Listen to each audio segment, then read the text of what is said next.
ప్రభువును రక్షకుడైన యేసుక్రీస్తు పరిశుద్ధమైన నామములో ఈ పునరుద్ధానపు ఆరాధనకు దేవుని యొక్క దివ్య సన్నిధికి చేరికూడి వచ్చిన మీ అందరికీ కూడా నా హృదయపూర్వకమైన వందనాలు. దేవునికి స్తోత్రాలు. అందరికీ వందనాలు. అందరూ బాగున్నారా? నా యేసయ్య మిమ్మల్ని అందరినీ ఆశీర్వదించునుగాక. నా దేవుడు మిమ్మల్ని, మీ కుటుంబాలని, మీ పిల్లలను దీవెనకరమైన మార్గాల్లో నడిపించునుగాక. ఆత్మలో నా దేవుడు వర్ధిల్లింపచేయునుగాక. ఆమేన్. ప్రార్థనాపూర్వకంగా దేవుని యొక్క సన్నిధిలో నిలిచి ఆయన పాదాల చెంత చేరి ఆయన మాటలను మీ ఎదుటికి తీసుకురావడానికి ప్రభు కృప చూపించారు. మీరు కూడా ప్రార్థన పూర్వకంగా దేవుని యొక్క సన్నిధికి చేరికూడి వచ్చి ఉన్నారని నేను విశ్వసిస్తూ ఉన్నాను. గడిచిన నెలలో ప్రభు మనతో ఒక వాగ్దానాన్ని చేశారు. ఆ వాగ్దానాన్ని ఒకవేళ మీకు జ్ఞాపకం ఉంటే చెప్పగలుగుతారు.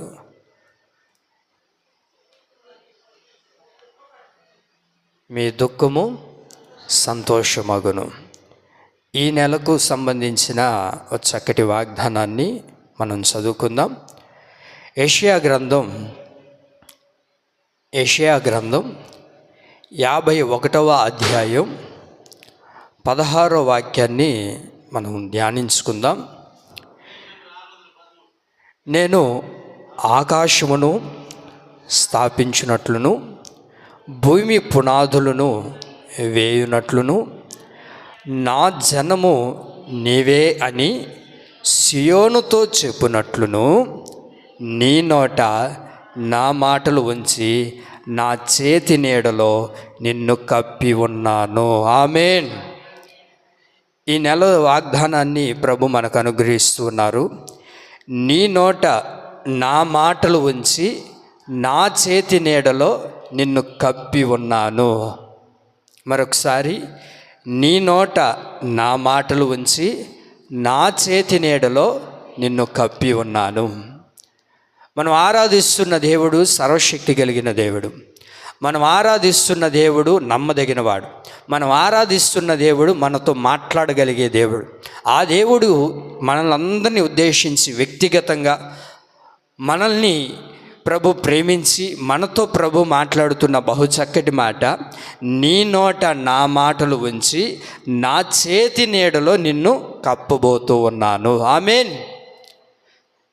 ఆయన మాటలు మన నోటిలో ఉంచి అంత మాత్రమే కాదు, కానీ ఆయన మాటలు ఉంచిన తర్వాత ఆయన చేతి నీడలో మనల్ని కప్పబోతూ ఉన్నాడు. ఆమేన్. ఆయన చేతి నీడలో మనల్ని ఉంచేటట్లుగా, ఆయన చేతి నీడలో మనం బ్రతికేటట్లుగా, ఆయన యొక్క చేతి నీడలోనే మనకు కాపుదలను ఇచ్చేటట్లుగా ప్రభు యొక్క మాటలు మన నోటిన ఈ నెలలో ఉంచబోతూ ఉన్నాడు. ఆ మాటల ద్వారానే ఆయన చేతి నీడలో ప్రభు మనల్ని నిత్యము కాచి కాపాడునుగాక. ఆమేన్. మీరందరూ నమ్మండి, విశ్వసించండి. దేవుని మాట మీద మీరు నిరీక్షించగలిగితే ఇదిగో ఈ మాట నా దేవుడు మనందరి జీవితాల్లో ప్రభు నెరవేర్చునుగాక. చెప్పండి, ఏమని రాయబడి ఉంది అక్కడ? ఈ నెల వాగ్దానం ఏంటి? నీ నోట నా మాటలు ఉంచి నా చేతి నీడలో నిన్ను కప్పి ఉన్నాను. బహు చక్కటి మాట. ఆయన మాటలు మన నోటిలో ఉంచి ఆయన చేతి నీడలో మనల్ని కప్పి ఉండబోతూ ఉన్నాడు. ఆయన మనల్ని దాచి ఉంచబోతూ ఉన్నాడు. కారణం ఏంటంటే మన నోటిలో ఆయన మాటలు ఉంచాలని ప్రభు ఆశపడుతూ ఉన్నాడు. మనం లోకంలో చూస్తూ ఉంటాం, నరం లేని నాలుక ఎన్నైనా మాట్లాడగలుగుతుంది. నరం లేని నాలుక ఏదైనా తగలబెట్టగలుగుతుంది. ఈ నరం లేని నాలుక ఎన్నైనా మాట్లాడగలుగుతుంది, ఏదైనా చేయగలుగుతుంది. కారణం ఏంటంటే దానికేమండి, ఏదైనా మాట్లాడుతుంది. కొట్టేటోడు చేస్తుంది, తిట్టేటోడు చేస్తుంది, ఏమండి, ఏదైనా బాధ పెట్టేటోడు చేస్తుంది, ఇబ్బందికరమైన త్రోవలో నడిపించేటట్లుగా చేస్తుంది ఒక మాట. అయితే ఇలాంటి మాటలు కాదు మన నోటిన ఉండవలసింది. దేవుని మాట మన నోటిలో ఉంచేటట్లుగా ప్రభు చేయబోతూ ఉన్నాడు. అందుకే యాకోబు పత్రికలో మనం ఆ మాట చూడగలుగుతాం కదా. నాలుక కూడా చిన్న అవయవమే, అదేం చేస్తుంది? కొంచెమే నిప్పు విస్తారమైన అడవిని ఎలాగైతే తగలబెడుతుందో ఈ చిన్న మాటే జీవితాలను ఈ రోజున నాశనం చేస్తుంది. చిన్న మాటే బ్రతుకుల్ని పాడు చేస్తుంది. ఓ చిన్న మాటే ఈరోజు అనేక మంది చనిపోవడానికి కారణం ఏంటంటే, ఎందుకు చనిపోయారండి అంటే ఏమనలేదండి, ఒక చిన్న మాట అనడం ద్వారా నా భార్య ఉరేసుకొని చనిపోయిందండి. ఎవరో పిల్లలు ఏదో చిన్న మాట అన్నారని చెప్పి, అరే నా కడుపును పుట్టిన నా పిల్లలే నన్ను ఇలాగ మాట్లాడారని చెప్పి ఎక్కడో దూరంగా కైల్లోకి వెళ్ళి ఒక ఆయన పురుగుల మందు తాగేశాడంట. ఎందుకయ్యా తాగావు, ఎందుకు చచ్చిపోయావు అని అంటే ఆయన అంటారు, అయ్యా నా బిడ్డలు ఏదో పొరపాటున ఒక మాట అన్నారు, ఆ మాటను నేను తట్టుకోలేకపోయాను అయ్యా, ఆ మాటను నేను ఓర్చుకోలేకపోయాను, నా కడుపును పుట్టిన పిల్లలు ఇలా మాట్లాడారే అని చెప్పి నాకు హేళనగా అయిపోయింది, నాకు నామోష అయిపోయింది, నాకు ఒక ఇబ్బందికరంగా మార్చబడింది, కనుకనే నేను బ్రతకాలని ఆశపడలేకపోయాను. ఈ 4 చూసారా, మాటలు అనేటివి చాలా ఇబ్బందికరమైనటివి. నొప్పు కూడా చాలా చిన్నదే, నొప్పు కూడా చాలా చిన్నదే. అది ఏం చేస్తుంది, విస్తారమైన అడవిని తగలబెడేస్తుంది. ఒక చిన్న మాట చెప్పండి, ఒక చిన్న మాట చెప్పండి, ఆ మాట ద్వారా ఏం చేస్తాం, మనం ఎంతో దిగులు చెందుతాం, ఆ మాట ద్వారా ఎంతో భయపడిపోతాం, ఆ మాట ద్వారా మనం ఎంతో కృంగిపోతాం, ఆ మాట ద్వారా మనం ఎంతగానో నలిగిపోతాం. కారణం ఏంటంటే ఒక చిన్న మాటే. అదేం చేస్తుంది, చాలా విస్తారమైన అడవిని తగలబెట్టేస్తుంది, కుటుంబాలని పాడు చేస్తుంది, కుటుంబాలని చిన్నాభిన్నం చేస్తుంది, సంఘాలని పాడు చేస్తుంది. ఏంటయ్యి అంటే ఒక చిన్న మాట, అక్క అక్కడేంది అటు సరుకో అని అన్నాను అనుకో, ఇప్పుడు ఏమవుతుంది, భయపడవా చెప్పండి అక్క. అప్పుడప్పుడు మన ఒంటి మీద పురుగు కానీ బల్లి కానీ ఏదైనా ఉన్నిందనుకో, ఎవరైనా చెప్తే ఎంత ఉలికి పడతాం, మీకు అర్థమవుతుందన్నమాట. ఒక చిన్న మాటే. ఈ మాట ఏం చేస్తుంది అంటే మన జీవితాల్ని ఇబ్బందికరమైన పరిస్థితుల్లో తీసుకుని వెళ్తుంది. అయితే ఇవన్నీ ఆలోచించిన దేవుడు, ఒకవేళ ఇలాంటి పరిస్థితుల్లో నీవు ఉన్నావేమో, దేవుడు అంటారు, నీ నోట నా మాటలు ఉంచి నా చేతి నీడలో నిన్ను కప్పి ఉంచుతాను. ఆమేన్. ఆయన చేతి నీడలో ప్రభు మనల్ని ఉంచడానికి కారణం ఏంటయ్యా అంటే ఆయన మాటలు మన నోటున ఈ నెలలో ఉంచబోతూ ఉన్నాడు. ఆమేన్. మనం ఏదేదో మాట్లాడేస్తూ ఉంటాం, ఏదేదో చెప్పేస్తూ ఉంటాం ఈ నోటితో. అయితే ఇంక మీదటి నుంచి నీవు దేవుని మాటను విశ్వసించగలిగితే, దేవుని మాటను నమ్మగలిగితే, నీ నోట ఆయన మాటలు ఉంచి నీ నోటిలో ఏది రావాలో, నీ నోటి నుంచి ఏది నువ్వు మాట్లాడాలో, ఏది పలకాలో, ఏది నువ్వు ఇతరులకు చెప్పాలో అవన్నీ దేవుడు పలికించేటట్లుగా నా దేవుడు నీకు తోడయుండునుగాక. ఆమేన్. బైబిల్లో మోషే అని ఓ మంచి నాయకుడు ఉన్నాడండి. ఆ మోషేను దేవుడు ఎన్నుకునేటప్పుడు మోషేను దేవుడు పిలుస్తారు, మోషే నువ్వు వెళ్ళి నా ప్రజల్ని విడిపించాలి, నా ప్రజల్ని బయటకు తీసుకొని రావాలి, ఆ ఫరోతో నువ్వే మాట్లాడాలి, నువ్వే తీసుకురావాలి, నీ వల్లే జరుగుతుంది, కాబట్టి నేను నిన్ను ఎన్నుకుంటున్నాను, నేను నిన్ను ఒక సాధనంగా ఏర్పాటు చేసుకుంటున్నాను మోషే అని అన్నప్పుడు మోషే దేవుడితో మాట్లాడుతున్నాడు, ప్రభువా అసలు నువ్వు నన్ను ఏమనుకున్నావయ్యా, నేను బాగా మాటకారని అనుకున్నావా, లేకపోతే చమత్కారంగా మాట్లాడతాను అనుకున్నావా, లేకపోతే కాలికేస్తే ఏలికేస్తే, కాలికేస్తే ఏలికేస్తే కాలికి అన్నట్లుగా నేనేమైనా మాట్లాడేవాడిని అనుకున్నావా ప్రభువా?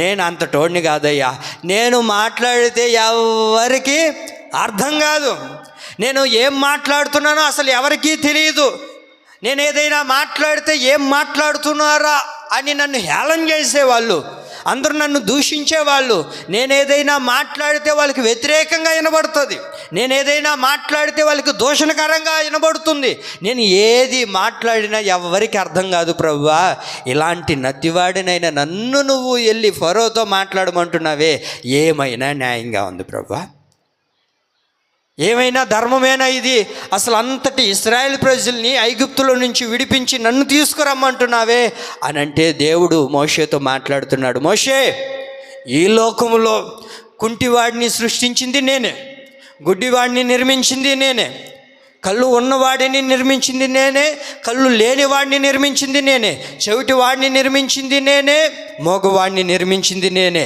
అయితే నేనే నీతో చెప్తూ ఉన్నాను, నేను నీ నోటికి తోడయుండి నీవు ఏమి పలుకువలెనో అది నీకు నేను బోధించదను. నిర్గమకాండం 4వ అధ్యాయం 12వ వాక్యం చదవండి.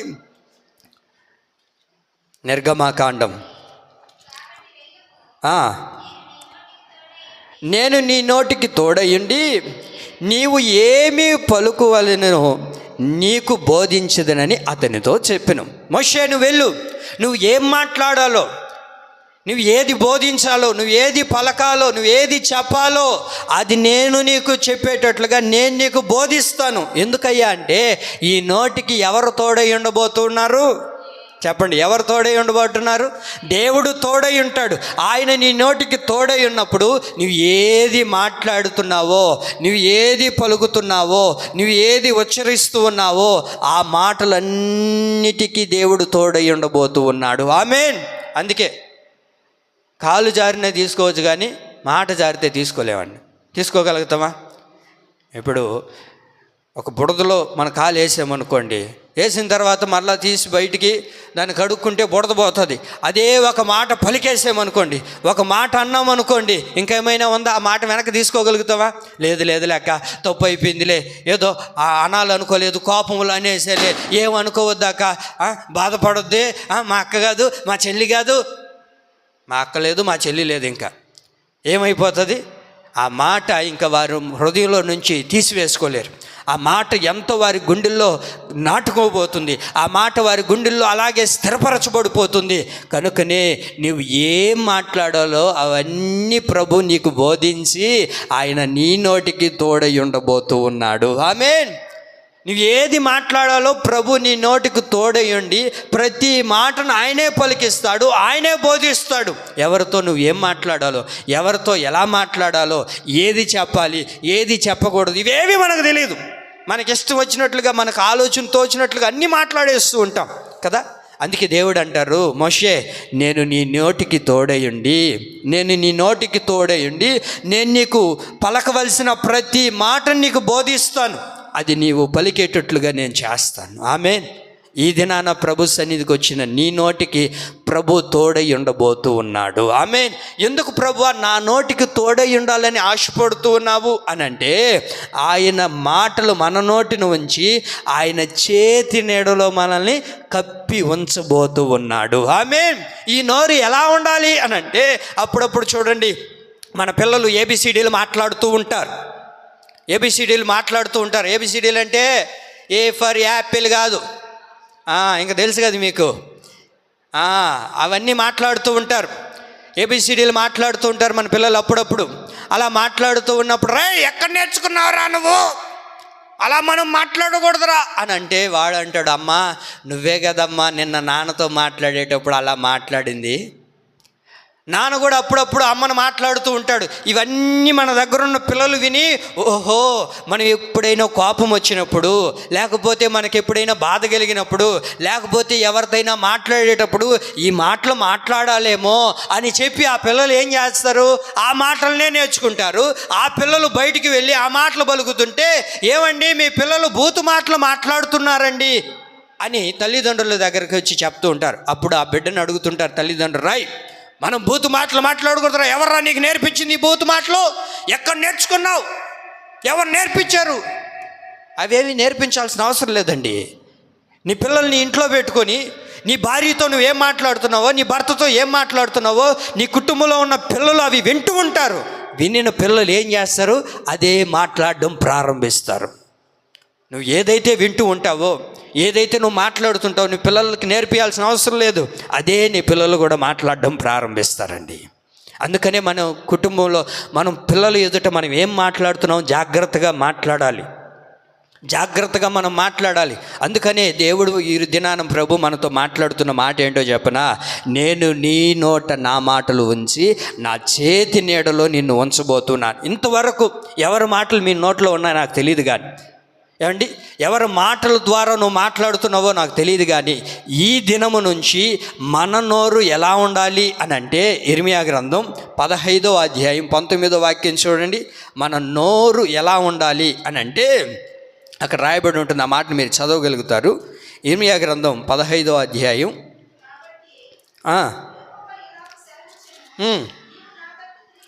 నీవు నా తట్టు తిరిగిన ఎడల నీవు నా సన్నిధిని నిలుచున్నట్లు నేను నిన్ను తిరిగి రప్పింతును. ఏవి నీచములో ఏవి ఘనములో నీవు గుర్తుపట్టిన యెడల నీవు నా నోటి వలె ఉందువు. ఆమేన్. దేవుడు ఆశపడుతున్నది ఏంటో తెలుసా? మన నోరు ఆయన నోటి వలె ఉండాలి. మన నోరు ఎలా ఉండాలి? అక్కడేమని ఉంది? నీవు నా నోటి వలె ఉందువు. మన నోరు ఆయన నోరు వలె ఉండాలి. మన నోరు ఏమండి పాన్ పరాకులతోనో, లేకపోతే చెప్పండి బూతులతోనో, లేకపోతే ఇబ్బందికరమైన మాటలతో మన నోరు ఉండకూడదు. మన నోరు ఎలా ఉండాలి అంటే దేవుని నోరు వలె మార్చబడాలి. దేవుని నోరు వలె ఈ నోరు ఉండాలి. నువ్వు ఏది మాట్లాడినా దేవుడు ఎలాగైతే మాట్లాడుతాడో అలాంటి మాటలు నీ నోటిలో ఉండాలని దేవుడు ఆశపడుతూ ఉన్నాడు. ఏది మంచి మాట, ఏది చెడు మాట, ఇవి మనకు తెలియాలి. మన వాళ్ళు అవలేలగా బూతు మాటలు కూడా మాట్లాడేస్తుంటారు అప్పుడప్పుడు. ఏమండి సమాషగా కూడా మాట్లాడేసుకుంటూ ఉంటారు. అలవాటు అయిపోయి ఉంటుంది. అరే ఇది మంచి మాట లేకపోతే ఇది చెడు మాట. అక్కడ ఏమనుంది? ఏవి నీచములో ఏవి ఘనములో నీవు గుర్తుపట్టిన యెడల నీ నోరు నా నోరు వలె మారుస్తాను. ఆయన నోరు వలె మనం మాట్లాడాలి అని అంటే, ఆయన నోటి వలె మనం ఉండాలి అని అంటే ఏది మంచి మాట ఏది చెడు మాట మనకు బాగా తెలుసా లేదండి? చెప్పండి. మనమేం అమాయకులేం కాదుగా. మనకు మంచి మాటలేంటో చెడు మాటలేంటో తెలుసు. వాటిని నువ్వు గుర్తుపట్టి, అరే ఈ మాట నేను మాట్లాడకూడదు కదా, నేను క్రైస్తవుని కదా, నేను దేవుడిని నమ్ముకున్న వ్యక్తిని కదా, నేను సంఘానికి వెళ్తున్న వాడిని కదా, దేవుని మందిరానికి నడిపించబడుతున్న వాడిని కదా, క్రైస్తవుని అని పేరు పెట్టుకున్నాను కదా, మరి ఏది మంచో ఏది చెడో బైబుల్ నాకు చెప్తుంది కదా, దేవుని యొక్క సంఘం నాకు తెలియజేస్తుంది కదా, వాక్యం నాకు చెప్తుంది కదా, మరి ఏది నేను మాట్లాడాలో ఏది నేను మాట్లాడకూడదు అని నువ్వు గుర్తుపట్టినప్పుడు నీ నోరు ఎలా ఉండబోతుంది? ఆయన నోటి వలె ఉండబోతూ ఉంది. ఆమేన్. ఏ రోజైనా మన నోరు దేవుని నోటి వలె మారగలిగిందా? మన నోరు ఏ రోజైనా దేవుని మాటలతో కూడుకునేదిగా ఉండగలిగిందా? ఒక్కరోజైనా నా నోరు దేవుని నోరు వలె ఉందయ్యా అని చెప్పగలుగుతామా? ఒకరోజు వచ్చిందండి, సమాజం మధ్యలో దేవుని గురించి ప్రకటిస్తూ ఉన్నాడు. దేవుని గురించి చెప్తూ ఉన్నప్పుడు ఆ వాక్యాన్ని విన్న అనేక మంది వ్యతిరేకంగా మార్చబడి అతన్ని సమాజ మందిరంలో నిలబెట్టి అందరూ రాళ్ళు రువ్వి అతన్ని చంపుతూ ఉన్నారు, అతన్ని కొడుతూ ఉన్నారు. అతన్ని కొడుతూ ఉంటే అతను చివరి క్షణంలో ఉన్నారు, ఇంకా మరణానికి వెళ్ళిపోయే స్థితి అది. అలాగున మరణంలోనికి వెళ్ళిపోయేటప్పుడు సింహాసనముపై ఉన్న ఆసీనుడైన దేవుణ్ణి చూశాడండి. ఆ సింహాసనముపై ఉన్న ఆసీనుడైన దేవుణ్ణి చూచినప్పుడు తాను చివరిగా మాట్లాడిన మాటను మనం చూడగలుగుతాము. అపోస్తుల కార్యములు 7వ అధ్యాయము 60వ వాక్యంలో స్టెఫను ఇలాగ మాట్లాడుతూ ఉన్నాడు. చూడండి ఆ మాట. ప్రభువా వారి మీద ఈ పాపములు మోపకమని గొప్ప శబ్దంతో పలికెను. ఏమని పలుకుతున్నాడు? ప్రభువా ఈ పాపము వారి మీద మోపవద్దయ్యా, వారు తెలియక చేస్తూ ఉన్నారు, వారిని క్షమించు ప్రభువా, వారిని మన్నించు ప్రభువా, వాళ్ళకి తెలియదు ప్రభువా అని ఆ చివరి క్షణంలో ఏమని పలుకుతూ ఉన్నాడు? ప్రభువా వీళ్ళందరూ నన్ను రాళ్ళతో కొడుతూ ఉన్నారు, వీళ్ళందరూ నన్ను శపిస్తూ ఉన్నారు, వీళ్ళందరూ నన్ను బాధ పెడుతున్నారు, వీళ్ళందరూ నన్ను దుఃఖిస్తున్నారు, వీరందరూ నా కన్నిటికీ కారణమైపోతున్నారయ్యా, వీళ్ళందరూ నాశనం అయిపోవాలయ్యా అన్నాడా? చెప్పండి అమ్మా, అన్నాడా? ప్రభువా నేను ఎప్పటి నుంచి నమ్ముకున్నానయ్యా నిన్న, ఈ మనిషి నిన్నగాక మొన్న నమ్ముకునింది ప్రభువా, ఇంటి మీద ఇల్లు కట్టింది ఆయన, అది ఏంది ప్రభువా నాకు అర్థం కావట్లేదయ్యా అని అన్నాడు. ఆ స్టెఫను ఏమంటున్నాడు? స్టెఫన్ను శ్రమ పెడుతున్నా, ఇబ్బంది పెడుతున్నా, బాధ పెడుతున్నా, శోధనకు గురి చేస్తున్నా, మరణానికి దారి తీస్తున్నా ప్రభువా వీరేమి చేయుచున్నారు వీళ్ళకి తెలియదని యేసుక్రీస్తు ప్రభులు వారు ఆ దినాన పలికిన మాట ఈ దినాన ఎవరు పలుకుతూ ఉన్నారు? ఇక్కడ స్టెఫను పలుకుతూ ఉన్నాడు. మన జీవితంలో ఏ రోజైనా మన నోరు అలాగ మార్చబడగలిగిందా? ఎవరైనా మనం దూషిస్తూ ఉన్నా, లేకపోతే ఎవరైనా మనల్ని హేళనగా మాట్లాడుతూ ఉన్నా మనం తిరగబడి వాళ్ళతో మాట్లాడడం కాదు, ప్రభువా వీళ్ళు ఏమి పలుకుతున్నారో, వీళ్ళు ఏం మాట్లాడుతున్నారో వీళ్ళకి తెలియదు ప్రభువా, దయతో వీరిని క్షమించయ్యా, వారికి రక్షణ కలగజేయి ప్రభువా, వారికి అద్భుతమైన కార్యాన్ని వారి జీవితంలో చేయి ప్రభువా అని ఆయన నోటి వలె మనం మారాలండి. స్టెఫను ఆయన నోటి వలె మారాడంట. ఎవరి నోటి వలె మారాడు? చెప్పండి, ఎవరి నోటి వలె మారాడు? దేవుని నోటి వలె మారాడు. ఒకవేళ మిమ్మల్ని ఎవరైనా ఇప్పుడు ఎవరైనా తిట్టారే అనుకో, లేకపోతే ఒక మాట ఏదో అన్నారే అని అనుకో, ఇంకుంటామా మనం? అయ్యో ఇంకుండబలేదండి అయ్యవారిపల్లిలో పేట బెడ్డ అన్నీ సర్దుకొని ఊరికి వెళ్ళిపోవాల్సిందే. కారణం ఏంటి? నన్ను అంటారా? ఎంత ధైర్యం ఉంటే నన్ను అంటారు. స్టెఫను అలా అనలేదండి. స్టెఫను దేవుని నోటి వలె మారిపోయి ఏమని పలుకుతున్నాడు? ప్రభువా, వారి మీద ఏ పాపలు మోపొద్దయ్యా, వారిని దయతో క్షమించి వారికి రక్షణ భాగ్యాన్ని కలగచేయి. వారికి మంచి ఏదో చెడేదో తెలీదు ప్రభువా, కనుక వారిని క్షమించు అని దేవుని నోటి వలె మారాడు కదా. మరి దేవుని నోటి వలె మనము కూడా మారగలిగితే ఆయన చేతి నీడలో దేవుడు మనల్ని ఏం చేస్తాడు? కప్పి ఉంచుతాడు. ఈ రోజున దాచబడే అనుభవాలు మనం చూడలేకపోతున్నాం. ఎవరు జాగ్రత్తగా ఉండే పరిస్థితులు కాదు ఇవి. ఏమండి, బయటికి వెళ్ళిన వారు మరలా క్షేమంగా వచ్చే రోజులు కాదు ఇవి. లోకంలో ఒకటి కాదు.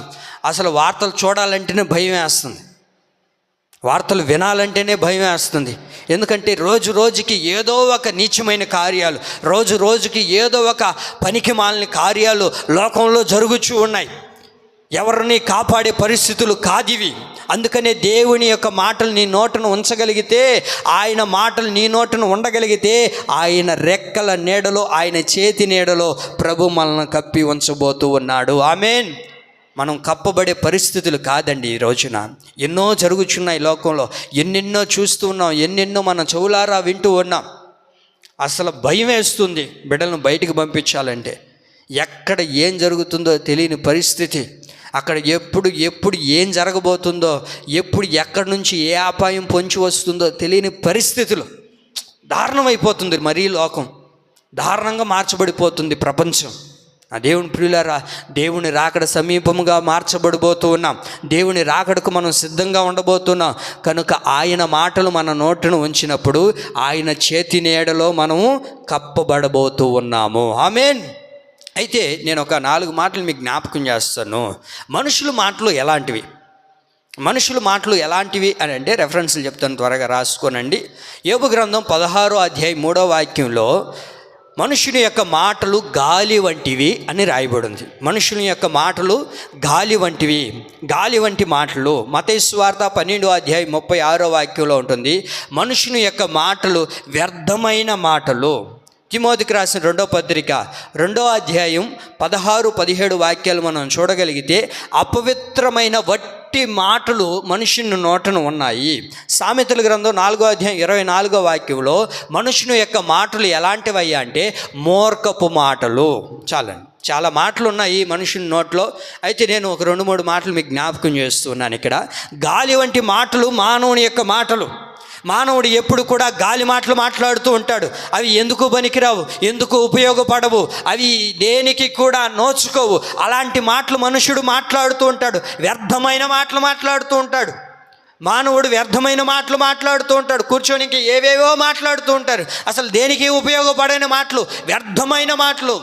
అలాగే మనం చూడగలిగితే అపవిత్రమైన వట్టి మాటలతో మానవుని యొక్క నోరు నింపబడిపోయింది. ఈ రోజున మానవుని యొక్క నోరు ఎలా ఉందయ్యా అంటే వట్టి మాటలు, అపవిత్రమైన మాటలు. నోరు తెరిస్తే అపవిత్రతో కూడిన మాటలతోనే మానవుడు మాట్లాడుతూ ఉన్నారు. అయితే దేవుని ప్రియులారా, మన మాటలు ఎలా ఉండాలంటే దేవుని మాట వలె ఉండాలి. మూర్ఖపు మాటలు కొంతమందికి ఏం మాట్లాడుతో తెలియదు, మూర్ఖమైన మాటలు. అది చెయ్యొద్దంటే ఆ మాట, మాట్లాడొద్దంటే ఆ మాటే మాట్లాడతారు. కారణం ఏంటంటే మూర్ఖపు మాటలు. అందుకే యోబు గ్రంథంలో మనం చూడగలుగుతాం కదా, యోబు అన్నీ పోగొట్టుకున్న తర్వాత ఏమీ లేని పరిస్థితులు, అనారోగ్యంతో నింపబడినప్పుడు, అనారోగ్యంతో నిలబడినప్పుడు యోబు యొక్క భార్య ఏమని మాట్లాడుతుంది? యోబు అంటారు కదా, మూర్ఖురాలు మాట్లాడినట్లుగా మాట్లాడుతున్నావే. దేవుడు మనకిచ్చినప్పుడేమో సంతోషపడ్డాం, దేవుడు ఈ రోజును తీసుకున్నాడు, ఈ రోజును కూడా మనం ఏం చేయాలి? సంతోషపడాలే కానీ మూర్ఖపు మాటలు మాట్లాడకూడదు. దేవుడు ఇచ్చినప్పుడు ఆనందపడడం, దేవుడు ఇవ్వకుండా ఉన్నప్పుడు దుఃఖపడడం కాదు. దేవుడు ఇచ్చినా ఇవ్వకపోయినా మనం ఏం చేయాలి? దేవుడిని స్తుతించే వారిగానే ఉండాలి. కానీ మూర్ఖపు మాటలు మనం మాట్లాడకూడదు. మనుషుని యొక్క మాటలు గాలి వంటివి, వ్యర్థమైనవి, అపవిత్రమైనవి. మూర్ఖపు మాటలు ఇవన్నీ ఎక్కడున్నాయ్యా అంటే మానవుని యొక్క నోటిలో దాచబడి ఉన్నాయి. మానవుని యొక్క నోటిలో దాచబడిన ఈ మాటలను ప్రభు ఈ దినాన ఒకవేళ ఇలాంటి మాటలు మన నోటిని ఉంచితే, ఒకవేళ ఈ మాటలు మన నోటిని వచ్చుతూ ఉంటే ప్రభు ఏం చేయబోతున్నారో తెలుసా? ఇర్మియా గ్రంథం 23వ అధ్యాయం 29వ వాక్యంలో రాయబడి ఉంది, నా మాట నీ నోటిని ఉంచినది ఎందుకో తెలుసా? చదవండి ఆ మాట. ఆయన మాట మన నోటిని ఉంచడానికి కారణం ఏంటంటే ఇర్మియా గ్రంథం 23:29,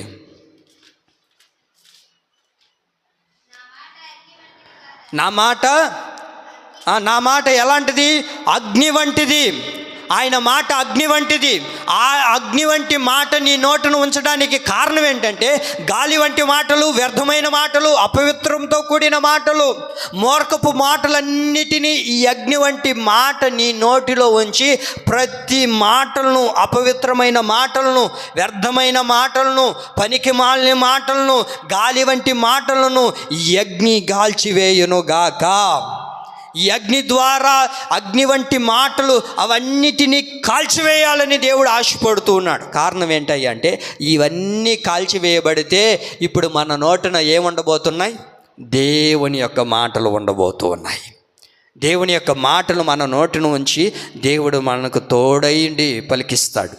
దేవుడు మనకు తోడుగా ఉండి నడిపిస్తాడు. ఆ తరువాత మన నోరు ఆయన నోటి వలె మారబోతుంది. ఇంతకీ దేవుని మాటలు ఎలాంటివి? మనుషుల మాటలు ఎలాంటివో మనం తెలుసుకున్నాం కదా. అయితే దేవుని మాటలు ఎలాంటివి?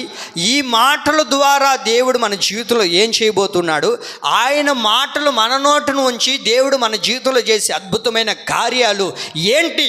ఎందుకని దేవుని యొక్క మాటలు మన నోటును ఉంచాలని ఆశపడుతూ ఉన్నాడు? దేవుని యొక్క మాటలు మన నోటును ఉంచి దేవుడు ఏ కార్యాన్ని జరిగించాలని ఆశపడుతూ ఉన్నాడు? దేవుని మాటలో ఉన్న శక్తి ఎలాంటిదో మనం చూడగలుగుతాం. దేవుని మాటలు ఎటువంటివో ఈరోజు మనం తెలుసుకుందాం.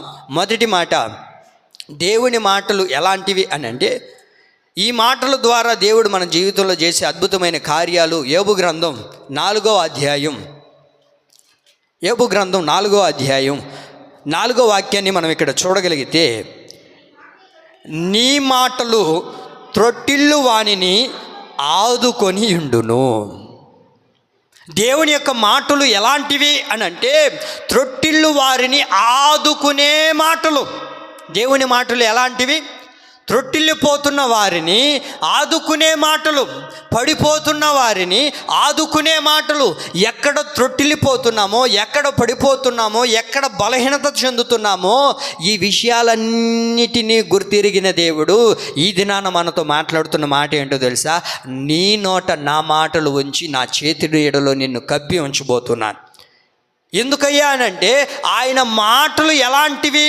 ఆయన మాటలను మనం చూడగలిగితే త్రొట్టిల్లు వారిని ఆదుకునే మాటలు, త్రొట్టిల్లిపోయే వారిని ఆదుకునే మాటలు, త్రొట్టిల్లిపోతున్న వారిని ఆదుకునే మాటలు చేత ప్రభు అలాంటి మాటలు మన నోటును ఉంచబోతూ ఉన్నాడు. ఆమేన్. త్రొట్టిల్లిపోతున్నాం మనం పరిస్థితులను బట్టి, అనేక ఇబ్బందులను బట్టి త్రొట్టిల్లిపోతూ ఉన్నాం. ఎందుకు త్రొట్టిల్లిపోతున్నారు? ఎందుకు త్రొట్టిల్లిపోతున్నారు అనేక మంది ఈ రోజున అంటే ఆదుకునేవారు లేని దాన్ని బట్టి అనేక మంది ఏమైపోతున్నారంటే త్రొట్టిల్లిపోతున్నారు, పడిపోతూ ఉన్నారు, కృంగిపోతూ ఉన్నారు. ఎందుకు త్రొట్టిల్లిపోతున్నావు అని అంటే ఆదుకునేవారు లేకనంటండి. ఎందుకంటే ఆదుకునేవారు లేక అనేక మంది ఈ రోజున త్రొట్టిల్లిపోతూ ఉన్నారు. నిన్ను ఆదుకునే భర్త నీ దగ్గర లేని దాన్ని బట్టి నువ్వు త్రొట్టిల్లిపోతున్నావు. నీ భర్త త్రొట్టిల్లిపోవడానికి కారణం ఏంటంటే ఆయన్ని ఆదుకునే మాటలు నువ్వు పలకట్లేదు. నీ భర్త త్రొట్టిల్లిపోవడానికి, నీ భార్య త్రొట్టిల్లిపోవడానికి కారణం ఏంటంటే ఒకరినొకరిని ఆదరించుకునే మాటలు మీ నోటలు లేవు. పాస్టర్ గారు, నా భర్త త్రొట్టిల్లిపోతున్నాడయ్యా, నా భర్త కోసం ప్రార్థన చేయ్యా, నా భర్త త్రొట్టిల్లిపోయాడు, పడిపోయి ఉన్నాడు, అతని కోసం ప్రార్థన చెయ్యి అని చాలామంది చెప్తూ ఉంటారు. అతను త్రొట్టిల్లిపోవడానికి కారణం ఏంటంటే అతన్ని ఆదుకునేవారు లేరండి. ఈ రోజున లోకంలో మనం చూస్తూ ఉన్నాం, చాలామంది భార్యాభర్తల మధ్య విభేదాలు కలిగి ఒకరొకరు త్రొట్టిల్లిపోతున్నారు. పెళ్ళయి ఉంటుంది, ఏమండి సమాజంలో నడిపించబడుతుంటారు. కానీ ఈ భార్యకేమో ఇంకొక ఆయన, ఈ భర్తకేమో ఇంకొక ఆమె. కారణం ఏంటి అని అంటే వాళ్ళు ఎక్కడైతే త్రొట్టిల్లిపోతున్నారో ఆ త్రొట్టిల్లిపోవడానికి కారణం ఏంటంటే వారిని ఆదరించేవారు లేకనండి. ఎందుకమ్మా త్రొట్టిల్లిపోయావు, ఎందుకు త్రొట్టిల్లిపోతున్నావు అని అక్కను అడిగామనుకోండి, అక్క అంటది, నా భర్త ఏ రోజు కూడా నా మాట వినడండి, ఏ రోజు కూడా నా బాధ ఏంటో తెలుసుకోడు, నాకే కష్టం ఉంది, ఎందుకు నువ్వు కష్టపడుతున్నావు, ఎందుకు బాధపడుతున్నావు, ఏ అనారోగ్యం ఉంది నీకు, ఏ బాధ ఉందని నాతో కూర్చొని నాతో మాట్లాడే పరిస్థితులు కాదండి. అదే ఆయన ఉన్నాడే, ఆయన నాకు ఫోన్ చేసి, ఏమ్మాయి తిన్నావా, పడుకున్నావా, ఏం చేస్తున్నావు, అన్నం వండేవా, ఆరోగ్యం ఎలా ఉంది, ఇవన్నీ నన్ను బాగా పట్టించుకుంటున్నాడు. అందుకనే నా భర్త కంటే ఆయన ఎక్కువ ఇష్టమైపోయాడు. కారణం ఏంటంటే ఎవడో ఆదరిస్తూ ఉన్నాడని వాడికి నువ్వు బానిసగా మార్చబడిపోతున్నావు. నీ భార్య త్రొట్టిల్లిపోవడానికి అనేక మంది భర్తలే కారణమైపోతున్నారు. కారణం ఏంటంటే వాళ్ళని ప్రేమించే వాళ్ళు లేరు, వారిని ఆదరించే వాళ్ళు లేరు, వారితో పరామర్శించే వాళ్ళు లేరు. వారితో కూర్చొని ఎందుకు బాధపడుతున్నావు, ఎందుకని ఇబ్బంది పడుతున్నావు, నీ బాధ ఏంటో చెప్పు, నీకున్న కష్టం ఏంటో చెప్పు అని వారిని ఆదరించకపోకనే అనేక మంది స్త్రీలు త్రొట్టిల్లిపోతూ ఉన్నారు. ఈ రోజున కడుపును పుట్టిన బిడ్డలు త్రొట్టిల్లిపోవడానికి కారణం వారిని కూర్చోబెట్టుకొని వారిని ఆదరించే మాటలు చెప్పకపోవడమే. నువ్వు పనికిమాలినోడివి, నువ్వు పనికిమాలిన దానివి, నువ్వు ఇలాంటి వాడివి, అలాంటి దానివి అని వారిని దూషించి వారిని హేళన చేసి వాళ్ళని ఇంకా కృంగిపోయేటట్లుగా, ఇంకా త్రొట్టిల్లిపోయేటట్లుగా చేస్తున్నాం. నీ కుమార్తె ఒక తప్పు చేసింది, లేకపోతే నీ కొడుకు ఒక తప్పు చేశాడు, ఏం చేయాలి? వాళ్ళు కూర్చోబెట్టుకొని చక్కగా వారితో మాట్లాడి, అమ్మాయి మనం ఇలా చేయకూడదురా, మనం ఇలా చేయకూడదు నాన్న, మనం ఇది చేయాలి, మనం ఇలా నేర్చుకోవాలి, మనం ఇలా ఉండాలి అని వారిని కూర్చొని దగ్గరికి తీసుకుని వారిని ఆదరణతో కూడిన మాటలు మాట్లాడగలిగితే వాళ్ళు త్రొట్టిల్లిపోరు. అలా చేయం. మనం ఏదైనా ఒక చిన్న తప్పు చేస్తే, ఏమంటే ఒక చిన్న అతిక్రమం చేస్తే వారిని ఎడాపెడా తిట్టి వాతలు పెట్టి వాళ్ళని కొట్టి, ఏమండి మన మీద ఉన్న ప్రేమను పోగొట్టుకునేటట్లుగా మనం చేస్తాం. ఆ చేసిన తర్వాత ఏమండి ఆ అమ్మాయో అబ్బాయో బయటికి వెళ్తారు, కాలేజీకి వెళ్ళిన తర్వాత అలా నీరసంగా కుంగిపోయి బాధపడుతూ ఉంటే అప్పుడు వస్తాడు సాతానుగాడు, అప్పుడే వస్తాడు. వచ్చి ఎందుకు అలా ఉన్నావు, ఏమైంది, నీరసంగా ఉన్నావేంటి, అలా బాధపడుతున్నావేంటి, ఏం జరిగింది నాతో చెప్పు అని ఈ సాతానుగాడు మన ప్రక్కన కూర్చొని మనతో మాట్లాడడం ప్రారంభిస్తాడు. మాట్లాడుతూ ఆదరణతో కూడిన మాటలే మాట్లాడతాడు. ఏమండి ఆదరణతో కూడిన మాటలే మాట్లాడతాడు. మాట్లాడి అప్పుడు ఏమనిపిస్తుందో తెలుసా, తల్లిదండ్రుల దగ్గర దొరకని ప్రేమ వీడి దగ్గర దొరికింది. అందుకనే ఈ రోజున ప్రేమ అనే ఉచ్చులో పడిపోతున్నారు, ప్రేమ అనే మాయలో పడిపోతున్నారు. ప్రేమ అనే మాయలో పడిపోయి వాడి ఆదరణకు లోనైపోయి సాతానుగాడి యొక్క ఆదరణతో కూడిన మాటలను అనుకుంటున్నారు. కానీ అది చాలా అపాయాన్ని కలగజేస్తుంది, అది మన జీవితాల్ని పాడు చేస్తుందని గ్రహించలేకపోతున్నారు. వాళ్ళు త్రొట్టిల్లిపోవడానికి కారణం ఏంటి? ఎవరో ఆదరించారని చెప్పి, ఆ ఆదరణతో కూడిన మాటలు బాగున్నాయని చెప్పి వారు ఈ రోజున త్రొట్టిల్లిపోతున్నారు. ఒక 2, 3, 4 రోజుల నుంచి ఒక న్యూస్ బాగా వైరల్ అవుతుంది. ఏంటి, ఎక్కడో జరగలేదు ఇది, మన ఆంధ్రప్రదేశ్లోనే ఒక హాస్టల్లో, ఏమండి ఒక హాస్టల్లో, అది నిజమేంతో అబద్ధమేంతో తెలియదు కానీ మొత్తానికి ఒక 4 రోజుల నుంచి బాగా వైరల్ అవుతుంది. మీకు తెలుసా, ఒక హాస్టల్లో ఒక అమ్మాయి వెళ్ళి అన్ని బాత్రూంలో ఏమండి సీసీ కెమెరాలు పెట్టిందంట. ఒక అమ్మాయి సీసీ కెమెరాలు బాత్రూంలో అన్నింటిలో పెట్టేసి 300 వీడియోలు ఏమండి అప్లోడ్ చేసి అవన్నీ తీసుకుని వెళ్ళి బాయ్ ఫ్రెండ్కి ఇచ్చిందంట.